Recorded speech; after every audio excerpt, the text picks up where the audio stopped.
Saint and the Sinner just exposed Brendan Jamal, aka the Now You a Single Mom creator, again. Now, I'll be real, bruh. At this point, the more I learn about Brendan Jamal, bruh, the weirder and weirder things are getting. So I don't want to learn much more about him, bruh. I'm good with like I'm gonna stop here because I don't want to find out any much more, bruh. The rabbit hole is really weird. So the most recent drama between these two actually stems from their first encounter when Saint and the Sinner interviewed Brendan Jamal. Brendan Jamal left his first encounter with Saint and the Sinner feeling a little salty because he felt like Saint and the Sinner got the best of him. I mean, Brendan Jamal was literally crying mid-interview. Like, it was pathetic. Why I get emotional. Because why can't I be allowed to complete a thought like everybody else? Just because it's a little hard.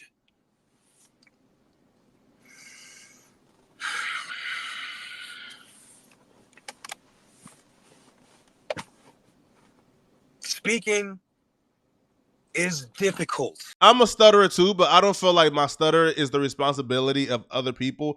I don't know. Y'all let me know what y'all think, all right? So because of this interaction, even though they ended their interview on a very cordial and pleasant note, Brendan Jamal decided he was going to go on his platform and pretty much diss Saint and the Sinner in his shorts.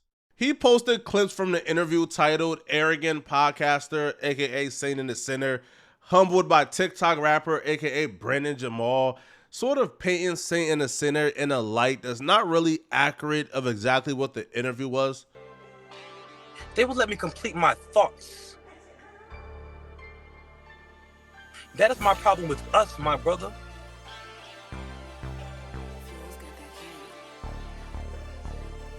You take a good look in the mirror when you get home. If you're already home, as soon as you go in the bathroom. It's one of those unnecessary crash outs that Brendan Jamal usually do, because why create an enemy like for no reason? Like, why create an enemy out of a person who you had a cordial and pleasant interaction with on his platform, right? But Saint and the Sinner responded back, unleashing on Brendan Jamal and exposing him for being an absolutely deplorable human being, right? Now, he will call out Brendan Jamal for some things that Brendan Jamal admitted during their interview. The other piece, my boy, he claimed that he left his job. You got fired. Yeah, put it on my life. You got fired. And we shouldn't be surprised at all. The boy has low emotional intelligence. Very minuscule emotional intelligence, not to mention intelligence itself. But here's the crazy thing. We know Brody is a real dirtbag. Let me tell you what the evidence is. What kind of dirtbag are you when you're in your late 30s? Your sister has an issue. The child of your sister, your niece or nephew, is put to your custody. You are supposed to care for that child. And you say, you know what? After a year, I decided I couldn't do it. It wasn't even a year. I forget what he's like. After a couple months, I decided I couldn't do it. Wait, what, my nigga? You telling me that your flesh and blood, you couldn't take care of a kid? That's your flesh and blood, boy? See, the things like that disgust me.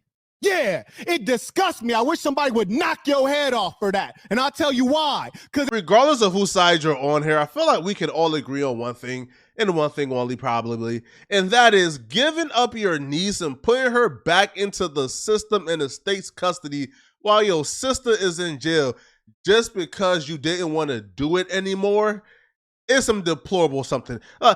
It's one of the worst things I've ever heard anybody confess to on YouTube. And I left when actually overnight I became Uncle Dad and I had to adopt my niece.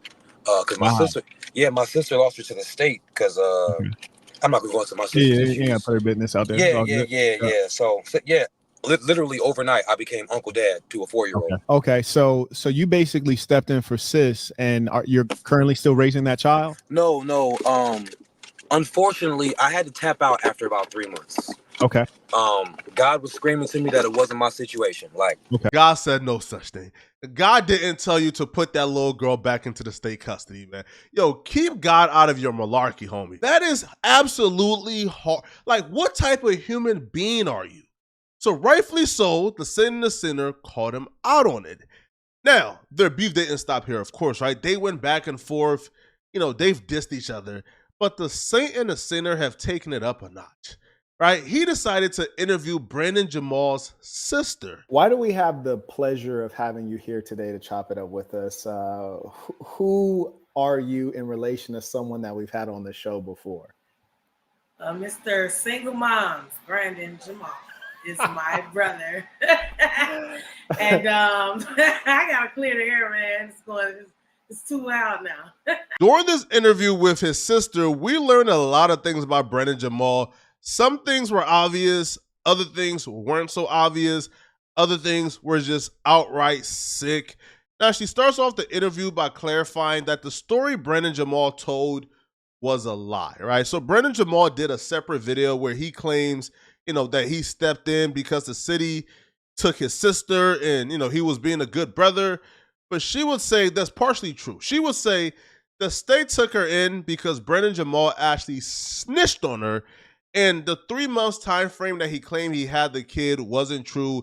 He only had her for about a month and a couple of weeks. First thing was the story about you being an inadequate mother, and kind of he was the only person who volunteered out of the kindness of his heart to take your daughter. Is that true? And if not, what's the real story? He wasn't the only one. He kind of stirred this whole concoction of a story up because an unfortunate incident happened to where I had to drive past my house and I thought that my daughter was asleep. I couldn't stop at the house for a reason. So when they called him, he could have just picked my daughter up and just said, well, let me figure out what's going on, blah, blah, blah. He didn't do that. He sat down and made a thick booklet of a statement on me, against me, which caused DCFS to open the case. But he never adopted her or had her for 3 months or anything like that. I never lost my rights for custody. He had her for. So apparently she ran over her boyfriend, but the boyfriend didn't want to tell or snitch on her. But Brendan Jamal went out of his way to tell the police exactly what happened and wrote a fat statement on her. And that led to the state getting involved, taking her to jail. And that's how Brendan Jamal got custody of the niece. Now she would claim it was only for 6 weeks and it wasn't for 3 months, as Brendan Jamal would claim. First departure with his fairy tale was, it wasn't actually a situation where you were going to lose your daughter. He actually is the one who brought on that situation by seeking out child protective services and then making statements. Where I'm from, we call that snitching. We call it things like this ratting. Where I'm from, I don't know, where I'm from. And so he sought out, you feel me? He sought out the government. He volunteered to make statements. And then based on his statements alone, the government decided to take that child out of your custody. Absolutely. Is that correct? Okay, that's correct. Absolutely. Okay, got you. Okay, so that's number one, which is crazy because he tried to complain about having to watch the kid when really he's the reason that he had to watch the child. Okay. All right, so he caused your daughter, his own sister's daughter, to come out of your custody. Cool. And then y'all can shame Brendan Jamal all y'all want, bruh. If I witnessed my sister commit a crime and I have to choose between being an accessory or telling the police the truth, man, bro, I'm telling them the truth, bro. Listen, if you did a crime, you go into jail, bro. Don't do it around me. As simple as that, all right? So Brendan Jamal is essentially being shamed for ratting out the sister, pausing all of this, and being a reason why the sister had to get away from her daughter in the first place. So he got custody, and then he gave up, all right, after a while, right? Now, here's the thing. Listen, I side with Brendan Jamal in terms of snitching. But in the grand scheme of things, bro, like this adoption story isn't really that big of a deal. The other things to me is a little bit more serious. Now, she would claim, that Brendan Jamal has bipolar, right? That he's a bipolar, that he has exaggerated mood swings. He's been, prescribed medicine for it, but he just don't take it, which is why his mood swings is completely off and erratic on the internet. The problem is Brandon Jamal, as you know, I'm sorry, he has mental issues and what have you, but he doesn't get the proper help. He uses his own personal way to help himself with a substance. So, there's that. Mm-hmm. Now, when you say mental issues, because a lot of people will, try to pathologize things, say, oh, I'm OCD, but have you gotten diagnosed for that? Like, no, but I think I am.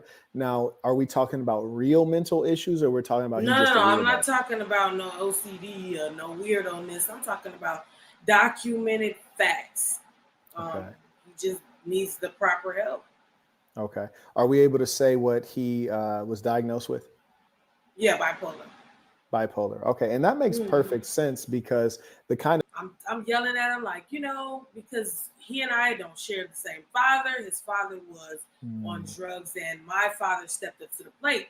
So in the midst of the argument, I'm trying to hurt his feelings. So I'm like, that's why your dad's a crackhead. You want my dad to be your dad, and dang. that'll never happen. That's why you're Eee. mad.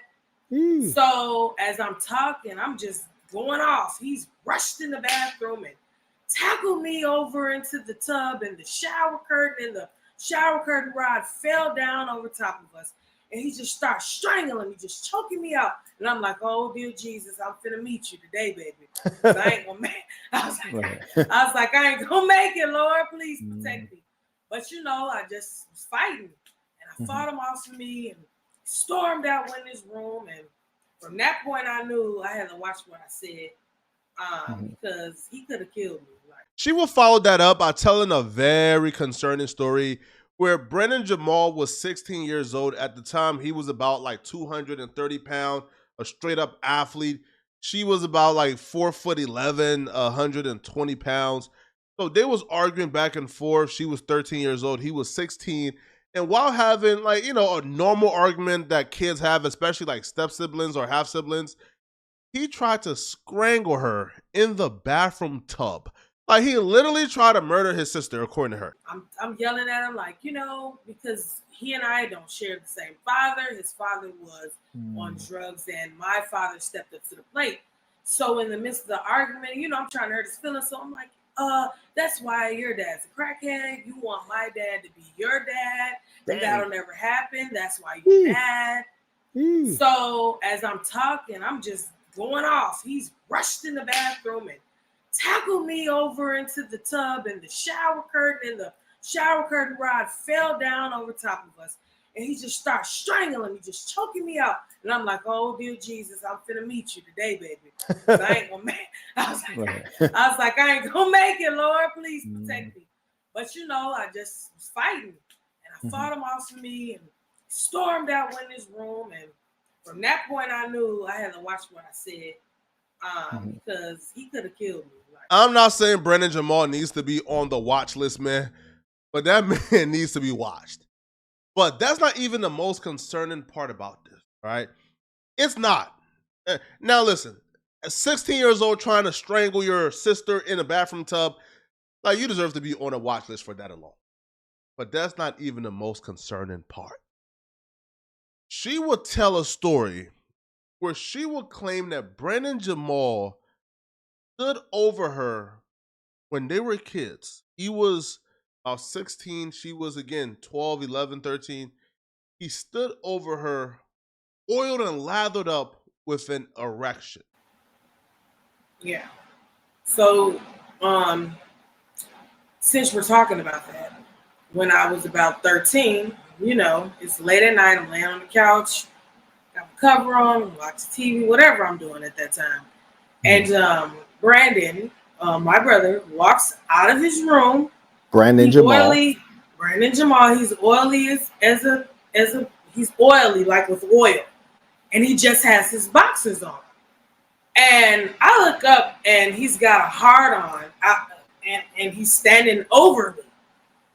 And I'm looking, and he's just got the weirdest look on his face, and I just utter the words like, "What are you doing?" Like, I'm your sister. Like, whoa, what are you doing? Had to remind him. He kind of smirked and looked and just turned around and went back in his room. I don't know if he forgot I was his sister and he was in that mood and I was available and he was trying to see what I was on and I rejected it. And he kind of snapped out of it like, whoa, this is my little sister. Let me back off. So, yeah, that was weird. That is weird. That is weird. And you know what? Honestly, I think that you had something that a lot of even grown women don't have, which is the presence of mind to say, hey, this ain't right. I'll never forget that. I think about it every day because it replays. It replays. That's traumatic for a 13-year-old, for her big brother to stand over her and do that. No, Yeah. absolutely not. All jokes aside, man, Brendan Jamal has his faults. I'm not particularly fond of the guy. I mean, why would I be, right? You know, he called me a B, right? But listen, I'm not going to take her words as facts, bro. The one thing I ain't never, ever going to do on this internet, man, is take the word of a welfare queen over anybody. Not happening, bro, right? And it's one thing I know for sure. It's that people from your past or people, you know, who knew you before you blew up or, you know, or people, you know, in your family, they always have a vendetta when you get famous. They want to come back and ruin your life because they feel envious and feel like it should have been about them. Now, in this case, Brendan Jamal spoke about her and her daughter way before she came on, you know, and spoke about Brendan Jamal, right? So nonetheless, though, I can't say she cloud chasing, and I can't say she telling the truth. I'm just, hey, listen, man, I'm not taking a word of no welfare queen over anybody, bro. Right? But I'll be real though. When we checked in for Brendan Jamal's response, we didn't hear, "Oh, this is a lie. I would never put my erection in my sister's face. I would never strangle my sister." We didn't hear none of that. All I heard was deflection and coping, like, and talking about things that are completely irrelevant. My sister is the biggest delusional, pathological liar ever. And the fact that Saint interviewed my sister means he knows damn well his channel is dying without me. She exposed me for what? My sister is the biggest liar you'll ever meet in your life, cuz she get it honest from her father. I didn't even know that it happened. That's how peaceful I be. You feel me? I had no clue that happened. I don't follow my former sex worker saver ass sister. Actually, she's not even a former sex worker saver. She's a former sex worker. Her stud ass wife, a sex worker saver. His response wasn't promising at all. I would like to hear a more definitive, "She is lying. I would never do this. I didn't do this." All this like a hominin attacks, bro. I don't know, man. It's not like it's not promising at all. But I'm not gonna take this and say he's guilty or that he did exactly what she's claiming he did, bro. Because I don't hate this man this much. I had to put that on him. Because what she's accusing him of is, you are absolutely the worst human being to ever live if that's true, right? Now, Brendan Jamal is a deplorable human being, but I don't think he's the worst human being to ever live, right? So I'm going to just hold out judgment, bro. You feel me? I don't know. I'm going to give him some grace. Y'all let me know in the comment section, do y'all believe that he's capable of doing such a thing? All right, and if you're still watching, man, click on this video somewhere on my screen to find out why Selena Powell is the absolute worst, most deplorable human being to ever live. All right, click on this video right here to find out why you should hate her. All right, I'm going to see you guys in this video. I'm out of here, folks.